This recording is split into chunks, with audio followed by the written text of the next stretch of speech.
हाल ही में WHO यानी विश्व स्वास्थ्य संगठन ने मंकी पॉक्स के खिलाफ पहले टीके को मंजूरी दी है। मंकी पॉक्स बहुत ही गंभीर रूप ले रहा है, खास करके अफ्रीकन देशों में। और मंकी पॉक्स की जो पहली मेडिसिन है उसको सिर्फ एडल्ट्स पर यूज किया जाएगा। और इस कदम को अफ्रीका में एक बड़ी राहत के तौर पर देखा जा रहा है, क्योंकि अफ्रीका में मंकी पॉक्स के जो केसेस हैं वो बहुत ही गंभीर है। WHO की इस मंजूरी से अब बड़े बड़े संगठन जैसे गावी और यूनिसेफ इस दवा को बेवेरियन नॉर्डिक एएस नामक कंपनी से खरीद सकेंगे, और यही कंपनी इसकी एकमात्र निर्माता है। लेकिन अभी भी जो चैलेंजेस बने हुए हैं WHO के सामने, पूरे वर्ल्ड के सामने, वो है कि इस दवाई की अभी एक सीमित मात्रा ही उपलब्ध है और इसे केवल एक ही निर्माता द्वारा उत्पादित किया जाता है, और अभी के लिए सभी तक इस दवाई को पहुंचाना थोड़ा चैलेंजिंग है। हालांकि WHO के महानिदेशक टेड्रोस अधनोम घेब्रेयेसस ने टीके की आपूर्ति तेजी से बढ़ाने और सबसे प्रभावित क्षेत्रों तक पहुंचाने की महत्ता पर जोर दिया है। उन्होंने कहा कि अब त्वरित कदम उठाना बेहद आवश्यक है ताकि लोगों की जान बचाई जा सके। WHO ने बताया कि यह टीका 18 साल और उससे अधिक के उम्र के वयस्कों को दिया जा सकता है। इसका प्रभावी होने के लिए इसकी 2 खुराक जरूरी होगी। हालांकि इस मेडिसिन को 18 साल से कम उम्र के लोगों के लिए लाइसेंस प्राप्त नहीं है। इमरजेंसी अगर कोई स्थिति आती है तो इसका उपयोग किया जा सकता है। अफ्रीका के कुछ हिस्सों, विशेषकर कांगो में बच्चे एमपॉक्स से बहुत ही बुरे तरीके से प्रभावित हैं, और Africa centre for disease control and prevention के आंकड़ों के अनुसार वहां लगभग 70% एमपॉक्स मामले पिछले 15 साल से कम उम्र के बच्चों में देखे जा रहे हैं, और इसी उम्र के ज़्यादातर जो पेशेंट्स हैं वो मर रहे हैं। उनकी मृत्यु दर विशेष रूप से अधिक है अगर हम एडल्ट्स के साथ कंपेयर करें। पिछले ही सप्ताह अफ्रीका में एमपॉक्स से 107 नई मौतें हुई और 3160 नए मामले सामने आए। इस स्थिति को ध्यान में रखते हुए अफ्रीका CDC और WHO ने एक महाद्वीपीय प्रतिक्रिया योजना शुरू की। अब बात करते हैं कि मंकी पॉक्स है क्या। मंकी पॉक्स वायरस से होता है जो ऑर्थोपॉक्स वायरस परिवार से संबंधित है। इसका जो पहला केस आया था ह्यूमंस में, वो 1970 में डेमोक्रेटिक रिपब्लिक ऑफ कॉन्गो में दर्ज किया था। एमपॉक्स मुख्य रूप से मध्य और पश्चिमी अफ्रीका में पाया जाता है और यहाँ पर यह चूहों से फैलता है। इसकी प्रमुख लक्षणों में बुखार, त्वचा पर दाने, सूजे हुए लसिका ग्रंथियां शामिल हैं। यह वायरस सीधे संपर्क, श्वसन, बूंदों या दूषित सामग्री जैसे बिस्तर या कपड़े से फैल सकता है। एमपॉक्स के लिए कोई भी विशिष्ट उपचार अभी तक नहीं है, लेकिन अभी तक चेचक का जो टीका था उससे थोड़ी सी राहत मरीजों को मिल रही है। 2022 के बाद से ही एमपॉक्स के मामले बहुत ही तेजी से बढ़ रहे हैं, जिससे नियंत्रित करने के प्रयास अभी बढ़ा दिए गए हैं। WHO यानी विश्व स्वास्थ्य संगठन के बारे में बात करेंगे, जिसने मंजूरी दी है मंकी पॉक्स की पहली जो मेडिसिन है उसको। WHO एक इंटरनेशनल एजेंसी है जिसकी स्थापना, हालांकि यह जानना बहुत जरूरी है कि WHO UN की ही एक विशेष एजेंसी है, तो इसका जो फंड होता है वो UN से ही आता है, और इसका जो हेडक्वार्टर है वो जिनेवा शहर में स्थित है, स्विट्जरलैंड। इसका उद्देश्य दुनिया भर के लोगों के बीच स्वास्थ्य संबंधी समस्याओं को समाप्त करना और स्वास्थ्य सेवाओं का विस्तार करना है। विश्व स्वास्थ्य संगठन यानी WHO की स्थापना 1948 7 अप्रैल को की गई थी, और इसी दिन को हर साल यानी 7 अप्रैल को विश्व स्वास्थ्य दिवस के रूप में मनाया जाता है। इसकी स्थापना का मुख्य उद्देश्य वैश्विक स्वास्थ्य को बेहतर बनाना और संक्रामक बीमारियों से निपटना था। सेकेंड वर्ल्ड वॉर के बाद दुनिया भर में फैली हुई बीमारियों और महामारियों से लड़ने के लिए एक ऐसी संस्था की ही आवश्यकता थी जो वैश्विक स्तर पर स्वास्थ्य संबंधी संकटों का समाधान कर सके। WHO के गठन से पहले स्वास्थ्य मामलों में विभिन्न संगठन कार्यरत थे, जैसे पैन अमेरिकन हेल्थ ऑर्गेनाइजेशन और लीग ऑफ नेशंस का हेल्थ ऑर्गेनाइजेशन। इन संगठनों के अनुभव और सफलताओं को ध्यान में रखते हुए ही WHO का गठन किया। WHO के जो प्रमुख उद्देश्य होते हैं, पहला होता है सार्वजनिक स्वास्थ्य सेवाओं को बढ़ावा देना,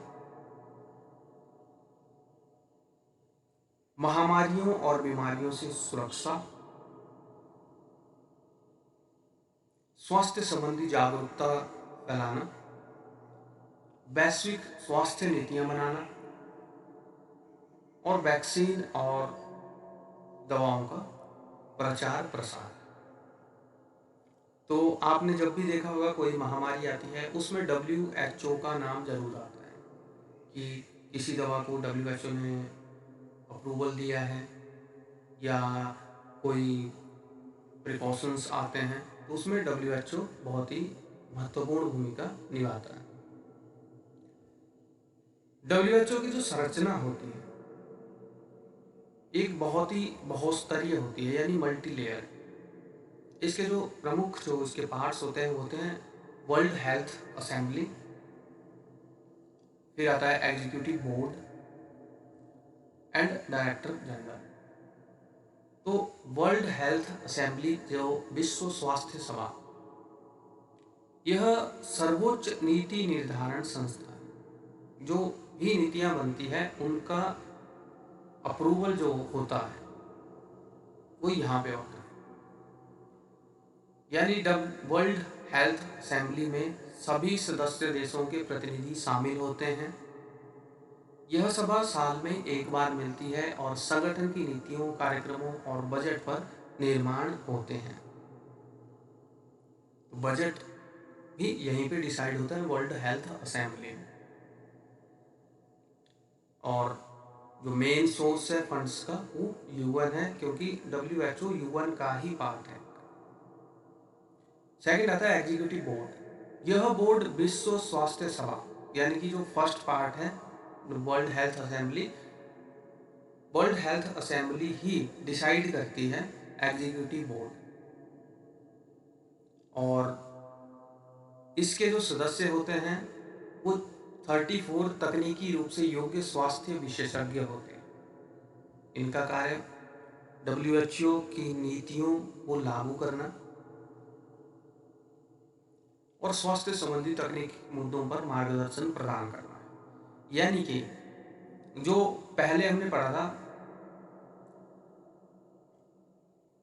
जो इसका फर्स्ट पार्ट है World Health Assembly, World Health assembly में डिसीजन होते हैं, साल में एक बार मीटिंग होती है जिसमें जितने भी सदस्य देश होते हैं वो सभी यहाँ पे मिलते हैं। और यहीं से वर्ल्ड हेल्थ असेंबली से डिसीजन होता है एग्जीक्यूटिव बोर्ड का। एग्जीक्यूटिव बोर्ड में होते हैं हेल्थ स्पेशलिस्ट्स, 34 हेल्थ स्पेशलिस्ट होते हैं। तो जो नीतियाँ बनाई जाएगी वर्ल्ड हेल्थ असेंबली में, उनको लागू करने का जो काम होता है वो फिर एग्जीक्यूटिव बोर्ड इसका होता है। थर्ड इसका जो पार्ट आता है वो होता है डायरेक्टर जनरल। WHO के महानिदेशक संगठन के प्रमुख होते हैं। ये संगठन की जो भी गतिविधियां होती हैं उसकी देखरेख करते हैं, मॉनिटरिंग करते हैं और नेतृत्व प्रदान करते हैं स्वास्थ्य मामलों में। अभी इसके महानिदेशक डॉक्टर टेड्रोस अधनोम घेब्रेयेसस है, जो 2017 से इसी पोस्ट पर है। तो ये हमने पढ़ा इसके पार्ट्स के बारे में। हमें पता है कि फंड UN से आता है और उस फंड को डिस्ट्रीब्यूट कैसे करना है इसका डिसीजन होता है वर्ल्ड हेल्थ असेंबली में। World Health assembly executive board बनाती है। वर्ल्ड हेल्थ असेंबली में नीतियां बनेगी और एग्जीक्यूटिव बोर्ड उसको लागू करता है, और डायरेक्टर जनरल क्या करता है, इन चीज़ों की मॉनिटरिंग करता है। WHO के प्रमुख जो कार्य और कार्यक्रम होते हैं उनके बारे में बात करेंगे, जिनका उद्देश्य लोगों को स्वस्थ बनाना और स्वास्थ्य सेवाओं को सुलभ बनाना है। तो इसमें फर्स्ट आता है यूनिवर्सल हेल्थ कवरेज, यानी कि वैश्विक स्वास्थ्य कवरेज। WHO सुनिश्चित करता है कि सभी लोग, चाहे वो सुदूर इलाकों में हो, किसी शहर में हो या किसी कंट्री में, बिना किसी फाइनेंशियल प्रॉब्लम के जो स्वास्थ्य सेवाएं हैं उनका लाभ उठा सके। तो WHO क्या करता है कि अलग अलग देशों में जो स्वास्थ्य सेवाएं होती हैं उनको मॉनिटर करता है और उनके सुधार के लिए मार्गदर्शन उन देशों को प्रदान करता है और सहायता भी प्रदान करता है। दूसरा, महामारी नियंत्रण, जैसे कि HIV, एड्स, इबोला, मलेरिया और अभी लास्ट फ्यू ईयर्स में कोविड-19 था। तो इनको नियंत्रित करने में WHO ने बहुत ही महत्वपूर्ण भूमिका निभाई है, इमरजेंसी हेल्प दी है ताकि ये महामारियां कंटेन्ड हो सके और फिर खत्म हो सके। थर्ड आता है वैक्सीनेशन। WHO का टीकाकरण कार्यक्रम पूरी दुनिया में बीमारियों से बचाव के लिए एक बहुत ही महत्वपूर्ण पहल है। पोलियो और चेचक जैसी बीमारियों के खिलाफ WHO की टीकाकरण योजना ने इन बीमारियों को ऑलमोस्ट खत्म ही कर दिया है। और अभी पिछले कुछ वर्षों में WHO ने कोविड-19 की वैक्सीन विकसित करने और दुनिया के हर कोने तक इसको पहुंचाने के लिए WHO ने बहुत ही महत्वपूर्ण भूमिका निभाई है।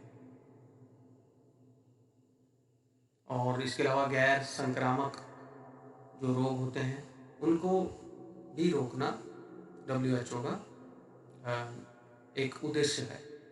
महत्वपूर्ण उपलब्धियां जो है, polio eradication, small pox eradication, HIV AIDS नियंत्रण, ये WHO ने सक्सेसफुली किया है। चेचक को 1980 में आधिकारिक तौर पर समाप्त घोषित कर दिया गया है और बहुत सारे देशों में पोलियो भी ऑलमोस्ट खत्म हो गई है, क्योंकि पोलियो का टीका हर स्वास्थ्य केंद्र पर उपलब्ध हो, इसके लिए WHO यह सुनिश्चित करता है कि हर देश के पास स्वास्थ्य सुविधाएं पहुंचे। तो ये बात थी हमारी WHO की, वर्ल्ड हेल्थ ऑर्गेनाइजेशन, जो कि 7 अप्रैल 1948 को इसका स्थापना हुआ था और ये UN का एक पार्ट है। तो इसका जो फाइनेंशियल जो डिपेंडेंसी है वो UN पे रहती है। तो UN के बारे में बात करते हैं। UN की स्थापना 24 अक्टूबर 1945 को हुई थी और फिर UN ने ही WHO की स्थापना की मतलब यूएन के बाद, यानी कि 3 साल के बाद 24 अक्टूबर 1945 को यूएन की स्थापना हुई थी और 1948 को WHO। जब यूएन की स्थापना हुई तो इसका उद्देश्य यह सुनिश्चित करना था कि भविष्य में दुनिया इतने बड़े पैमाने पर विनाश और हिंसा कभी ना देखे और युद्ध के बाद अंतर्राष्ट्रीय शांति और सुरक्षा बनाए रखने के लिए एक संगठन की आवश्यकता थी जो समस्याओं का शांतिपूर्ण समाधान निकाले, और इसके लिए यूएन की स्थापना की गई। संयुक्त राष्ट्र यानी कि यूनाइटेड नेशंस के गठन से पहले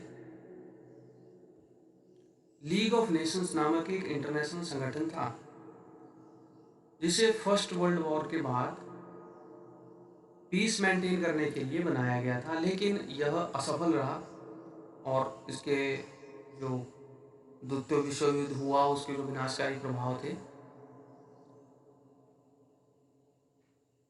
सभी देशों ने निर्णय किया कि एक बहुत ही इफेक्टिव एक ऑर्गेनाइजेशन की आवश्यकता है, तो उसके लिए फिर यूएन की स्थापना हुई। वर्तमान में 193 देशों के साथ यूएन सबसे बड़ा अंतर्राष्ट्रीय संगठन है और इसका जो मुख्यालय है वो न्यूयॉर्क शहर यूएसए में। तो जो फंड आता है सभी सदस्य देशों से आता है यूएन को, और फिर यूएन ही डिस्ट्रीब्यूट करता है फंड डब्ल्यूएचओ को, बिकॉज डब्ल्यूएचओ यूएन का ही पार्ट है। जब इसकी स्थापना हुई तो यूएन के 51 कंट्रीज इसके मेंबर थे, लेकिन अब प्रेजेंट में 193 हैं और यह दुनिया के लगभग सभी जो स्वतंत्र देश हैं उनको कवर करती है। यूएन के मुख्य उद्देश्य हैं अंतर्राष्ट्रीय कानूनों को बढ़ावा देना और आर्थिक और सामाजिक विकास को प्रोत्साहित करना। फर्स्ट है विश्व शांति और सुरक्षा बनाए रखना, मानवाधिकारों की रक्षा, विकास और मानवीय सहायता, अंतर्राष्ट्रीय कानून और न्याय का पालन, सतत विकास और पर्यावरण संरक्षण, ये सभी यूएन के अंतर्गत आते हैं। अब इसकी जो संरचना होती है इसके मेनली 6 पार्ट्स होते हैं। ये इसलिए बनाए गए हैं ताकि काम जो एक प्रॉपर वर्क फ्लो चल सके। पहला है सिक्योरिटी काउंसिल। यह यूएन का सबसे पावरफुल पार्ट है। इसमें 15 सदस्य देश होते हैं जिसमें से 5 परमानेंट, जैसे कि अमेरिका, रूस, चाइना, फ्रांस और ब्रिटेन, ये हमेशा रहेंगे ही रहेंगे यूएन, और 10 इसके अस्थायी सदस्य होते हैं जो कि बदलते रहते हैं। दूसरा आता है जनरल असेंबली। इस यानी कि महासभा। जो जनरल असेंबली है वो नीति निर्धारण संस्था है और इसमें सभी 193 देश प्रतिनिधित्व करते हैं। प्रत्येक देश को महासभा में वोट देने का अधिकार होता है और यह सभा वैश्विक समस्याओं पर चर्चा करती है, सुझाव देती है, लेकिन इसके जो निर्णय होते हैं वो बाध्यकारी नहीं होते। जबकि जो सिक्योरिटी काउंसिल है उसके जो डिसीजन होते हैं वो ज़्यादा पावरफुल होते हैं यूएन में। नेक्स्ट इसका पार्ट है इंटरनेशनल कोर्ट ऑफ जस्टिस, यानी कि विश्व न्यायालय। विश्व न्यायालय का जो हेडक्वार्टर है वो न्यूयॉर्क अमेरिका में नहीं है, जो कि यूएन का हेडक्वार्टर है। International Court of Justice Netherlands के हेग शहर में। और इंटरनेशनल कोर्ट ऑफ जस्टिस का काम ये है कि अंतर्राष्ट्रीय कानूनों का पालन कराना और देशों के बीच कानूनी विवादों का निपटारा करना। फॉर एग्जाम्पल, इंडिया और चाइना में कोई डिस्प्यूट होता है बाउंड्री को लेके या सी बाउंड्री को लेके, इस तरह के निर्णय इंटरनेशनल कोर्ट ऑफ जस्टिस में देखे जाते हैं। सचिवालय यानी कि सेक्रेटरीट एक प्रशासनिक शाखा है जिसका नेतृत्व सेक्रेटरी जनरल करते हैं, और सेक्रेटरीट जो इसके महासचिव हैं संयुक्त राष्ट्र के, आपने उनका नाम बहुत बार सुना होगा, एंटोनियो गुटेरेस। नेक्स्ट है आर्थिक और सामाजिक परिषद। यह अंग आर्थिक और सामाजिक विकास से संबंधित मुद्दों पर काम करता है। फिर है विश्वविद्यालय ट्रस्टी परिषद। इस अंग का मुख्य कार्य उन क्षेत्रों की देखरेख करना जो पहले उपनिवेश थे और अब स्वतंत्रता प्राप्त कर चुके हैं। और जो मेन इसकी एजेंसियां हैं वो बहुत ही इंपॉर्टेंट है। यूएन की पहली है WHO, जिसके बारे में हमने पढ़ा, वर्ल्ड हेल्थ ऑर्गेनाइजेशन, विश्व स्वास्थ्य संगठन। सेकंड है यूनिसेफ, संयुक्त राष्ट्र बाल कोष। थर्ड है UNHCR, संयुक्त राष्ट्र शरणार्थी उच्चायुक्त। फोर्थ है UNDP, संयुक्त राष्ट्र विकास कार्यक्रम, एंड UNEP, संयुक्त राष्ट्र पर्यावरण कार्यक्रम। इनका अलग अलग कार्य है सबका। अभी तक की जो उपलब्धियां हैं यूएन की, वो है शांति स्थापना मिशन। इन्होंने अलग अलग कंट्रीज में शांति स्थापित करने में बहुत ही महत्वपूर्ण योगदान दिया है, जिसमें कांगो, सियरा लियोन, लेबनान और दक्षिणी सूडान शामिल है। सेकंड है मानवीय सहायता। जब भी कोई भूकंप, सुनामी और अकाल आता है तो अभी तक यूएन ने बहुत हेल्प की है। ये और मानवाधिकार संरक्षण। यूएन ने विभिन्न देशों में मानवाधिकार के उल्लंघन को रोकने और न्याय सुनिश्चित करने के लिए महत्वपूर्ण भूमिका निभाई है। आपने देखा होगा कि इंडिया में भी जब कोई धार्मिक विवाद होता है तो, या जैसे कश्मीर का मुद्दा, तो यूएन की राय वहां पे जरूर आती है। हालांकि यूएन के पास कुछ चैलेंजेस भी है।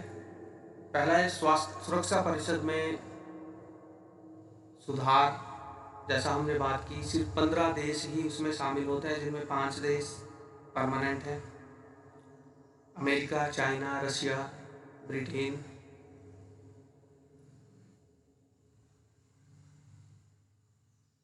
And France.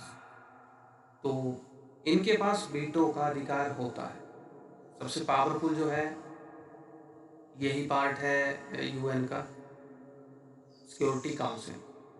इंडिया को भी सिक्योरिटी काउंसिल में शामिल करने को एज ए परमानेंट मेंबर बात चल रही थी पिछले कुछ सालों में, लेकिन अभी तक शामिल नहीं किया। तो यही है कि जो सुरक्षा परिषद है उसमें सुधार की मांग लंबे समय से चल रही है, खास करके जो 27 सदस्य थे उनके वीटो अधिकार को लेकर। दूसरा है वित्तीय संकट। जो सारी मेंबर कंट्री हैं उनको भुगतान करना होता है, यानी कि इसका जो फंड होता है वो सभी देशों से आता है। तो कुछ देश ऐसे हैं जो समय आने पर भुगतान नहीं करते हैं, और विश्व शांति बनाए रखने के लिए बहुत सी जो चुनौतियां हैं, जैसे कि सीरिया, यमन और अन्य क्षेत्रों में शांति स्थापना में यूएन को बहुत ही मुश्किलों का सामना करना पड़ रहा है। और प्रेजेंट टाइम में देखें तो रसिया, यूक्रेन, इजराइल, ईरान, तुर्की, फिलिस्तीन, तो इन मुद्दों में भी यूएन की जो एक भूमिका है, उन जो हालातों में भी कैसे शांति स्थापित करनी है, यह यूएन का एक उत्तरदायित्व है।